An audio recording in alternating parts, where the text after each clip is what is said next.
guys, welcome back to the Curl Factory. It's Raquel. Today's part 3 of this book. We've been going through this book and this is the third video, and today I'm going to pick up from chapter 8, and chapter 8 is basically the chapter I've been waiting for. But before we get into that, please subscribe to my channel and follow me on social media.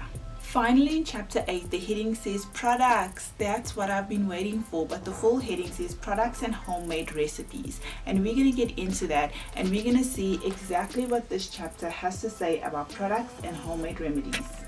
Some very good information. It says ingredients at the beginning of the list are the highest amount in the product. Ingredients towards the end of the list are included in smaller amounts, and the ones near the very end are in such small amounts as to be meaningless. On page 79, the entire page is like what we've been waiting for. What about ingredients? What should I be using? What shouldn't I be using? So I'm going to go through page 79 with you guys, and the heading says cleansers as well as conditioners.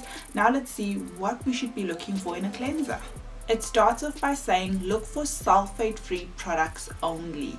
Detergents frequently found in shampoo are sulfates such as sodium lauryl sulfate, which is the hardest, ammonium laureth sulfate, which is also harsh, and sodium laureth sulfate, which is harsh. Always check the ingredients on the list of products to make sure none of these detergents are included.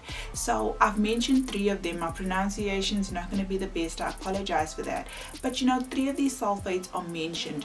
Most of the time we just look for the word sulfate, but here they actually mentioned and named the 3 really harsh ones, so make sure that those ingredients are not in any of your cleansers. Then it moves on to conditioners. It says look for a botanical conditioner. Botanical should contain high concentrations of plant-based ingredients such as mint, lemongrass, and rosemary.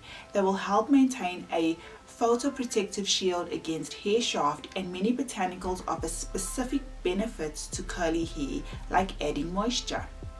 Make sure that the plants used in the product are listed in the first half of the ingredient list. Otherwise, the amount is too negligible to be helpful to your hair.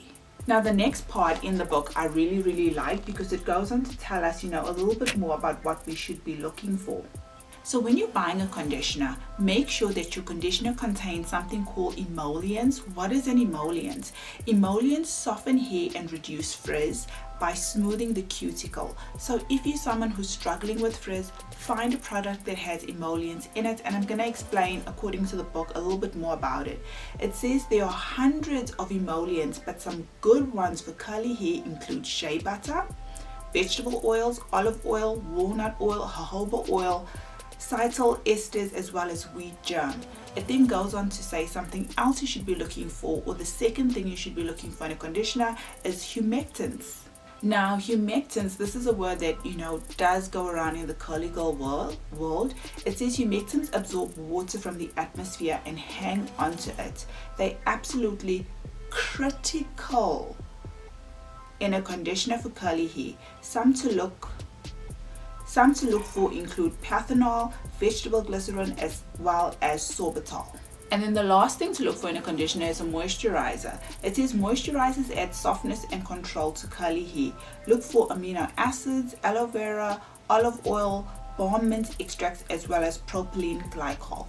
Now on this page as well, it tells us what do you stay away from, like what is a no-go zone. And the first thing it says here is silicone, and we've also heard like things must be silicone free, they must be like sulfate free. So stay away from silicones in your conditioner. And a silicone, this synthetic material, is the active ingredient in many conditioners and 99% of shine products. So buy a conditioner that doesn't contain silicones. It says it's often used in manufacturing rubber, plastics, and polishes. It's actually made to repel water, and it isn't biodegradable. So many products with silicone in it will act as a seal around the cuticle, preventing the absorption of moisture. Silicone can also weigh down your curls, preventing their natural shape from emerging. And so when we say no silicones, this is the reason why.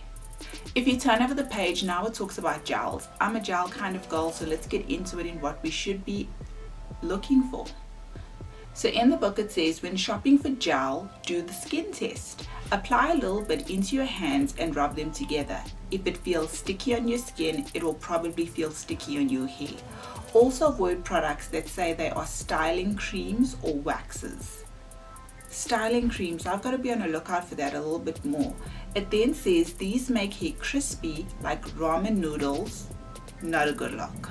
Then it goes on to say like what you should stay clear of. It says also steer clear of gels that contain alcohol. Most of us know alcohol is a no-go zone.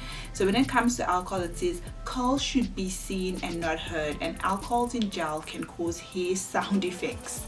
The right gel will leave your hair frizz-free and touchable, and all you'll hear is how delicious you look. Certain alcohols like cetyl alcohol are okay if they're in a cleanser, but those used in gels can be extremely drying for hair and they can cause frizz.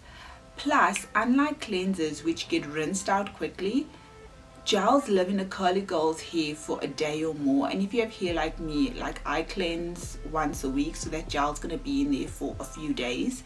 If the gel contains alcohol, it will spend those days sucking up your hair strand's moisture and will prevent new hydration from getting in. And that's why we don't like alcohols in our stylers or gels. The other thing your styler mustn't have is silicone. Silicone again, no silicone in your conditioner and no silicone in your gel. It says you don't want silicone in your gel for the same reason you don't want it in your conditioner. It repels water, preventing the hair from absorbing the moisture it needs, and a gel is on the hair longer than any other product. Then it moves on to parabens. We've also had parabens before. It says parabens are one of the most widely used preservatives added to cosmetics as well as food and drugs to ward off growth of bacteria. So that's the reason why they put parabens in stuff.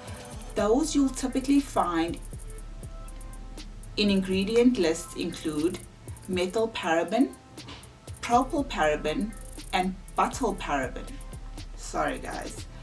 In recent years, they've become controversial as experts question whether they are really safe, and some also say that they are linked to cancer. And the last thing you should stay away from is your phthalates when it comes to your gels. It says that it's used in plastics for longevity. Many are being phased out because of health concerns. On page 81, it says herbal abuse. Very interesting. It says many products claim to be natural, and there's quotes in the box, organic, herbal, or full of botanical ingredients, even those you buy at well-known stores. But what do those words really mean? Not very much. In the book, she literally says not very much. The claims are not regulated, so many companies can add those words to their labels, and many of them do, touting the organic or natural status to make you think you're going green. The only way to know if a product is organic is to see the USDA organic seal. Okay, we're not in the US, but look for a seal, guys, which means that 95% of the ingredients in the product are organic. If the product says made with certified organic ingredients, it means 70 to 95% of the ingredients are organic. In some cases, it also means it should be in the refrigerator. Yet, just because a product says it's natural or organic doesn't mean it's good for your curly hair.